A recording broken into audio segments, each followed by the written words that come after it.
ನೋಡಿ, ನನ್ನ ಹೆಸರು ಅಜಯ್ ಕುಮಾರ್ ಅಂತ. ನಾನು ಸಕಲೇಶ್ಪುರ, ನಾನು ನಾರ್ವೆ ಹೊಸಳ್ಳಿಯಲ್ಲಿರೋದು. ನಾನು ಇವಾಗ ಇತ್ತೀಚೆಗೆ ಒಂದು 6 ತಿಂಗಳಿಂದ ನಾನು ಹಳೆಸಂತೆ ಏರಿಯಾ ಶನಿದೇವರ ದೇವಸ್ಥಾನ ಹಿಂಭಾಗದಲ್ಲಿ ನಾನೊಂದು ರೂಮ್ ಮಾಡಿಕೊಂಡು ಬಾಡಿಗೆ ಮನೆ ಮಾಡಿಕೊಂಡು ಕೆಲಸ ಮಾಡ್ಕೊಂಡು ಇರ್ತೀನಿ.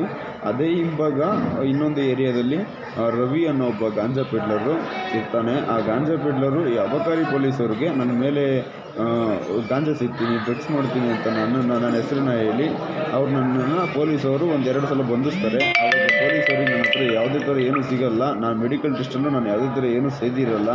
ಈ ಅಬಕಾರಿ ಪೊಲೀಸವರು, ನೋಡಪ್ಪ, ನಿಮ್ಮದು ಸೆಕ್ಷನ್ ಚೇಂಜ್ ಮಾಡ್ತೀವಿ, ನಿನ್ನ ಜೈಲಿಗೆ ಕಳಿಸ್ತೀವಿ, ನಿನ್ನ ಬೇಲೆ ಸಿಗ್ದಂಗೆ ಮಾಡ್ತೀವಿ ನಾವು ಹೇಳ್ದಂಗೆ ಕೇಳಬೇಕು ಅಂತೆಲ್ಲ ಹೇಳಿ ನನಗೆ ಎದುರಿಸಿ 10,000 ದುಡ್ಡು ಕಿತ್ಕೊಂಡು ನನ್ನ ಗಾಡಿನೂ ಅವತ್ತು ರಾತ್ರಿ 1 ರಾತ್ರಿ ಬಿಟ್ಟು ಕಳಿಸಿರ್ತಾರೆ. ಅದಾದಮೇಲೆ ಈ ಗಾಂಜಾ ಪೆಡ್ಲರ್ ಏನಿದ್ದಾನೆ ಅವನು, ಇಲ್ಲ ಸರ್, ಈ ಅಜಯ್ ಕುಮಾರನ್ನು ಯಾವುದಾದ್ರೂ ಕೇಸಲ್ಲಿ ಫಿಟ್ ಮಾಡಿ ಅವನ್ನ ಜೈಲಿಗೆ ಕಳಿಸಿ ಅಂತ ಹೇಳಿ ಒಂದು ಸ್ವಲ್ಪ ದುಡ್ಡು ಕೊಟ್ಟು ಈ ಅಬಕಾರಿ ಪೊಲೀಸ್ PSI ಅವ್ರು ಏನಿದ್ದಾರೆ ಅವ್ರು ನನ್ನ ಮೇಲೆ ಒಂದು ಕೇಸ್ನ FIRನ ಮಾಡಿ ನನ್ನನ್ನು ಜೈಲಿಗೆ ಕಳಿಸ್ಬೇಕು ಅಂತಿರ್ತಾರೆ. ಇದೆಲ್ಲ ಗೊತ್ತಾಗಿದ ನಂತರ ನಾನು ಅವ್ರಿಗೆ ಫೋನ್ ಮಾಡಿ, ನೋಡಿ ಸರ್, ಯಾಕೆ ಹೀಗೆಲ್ಲ ಮಾಡ್ತಾಯಿದ್ದೀರಾ?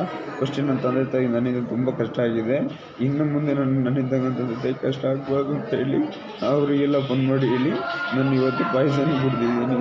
ನನ್ನ ಸಾವಿಗೆ ಕಾರಣ ಸಕಲೇಶ್ಪುರ ಪೊಲೀಸ್ ಅಬಕಾರಿ ಇಲಾಖೆ ಮತ್ತು ರವಿ ಅನ್ನೋ ಒಬ್ಬ ಗಾಂಜಾ ಪೆಡ್ಲರು, ಹಳೆಸಂತಿ ಏರಿಯಾ ಶನಿ ಮಹಾತ್ಮ ದೇವಸ್ಥಾನ ಹಿಂದ್ಗಡೆ ರವಿ ಅಂತ ಗಾಂಜಾ ಪೆಡ್ಲರು.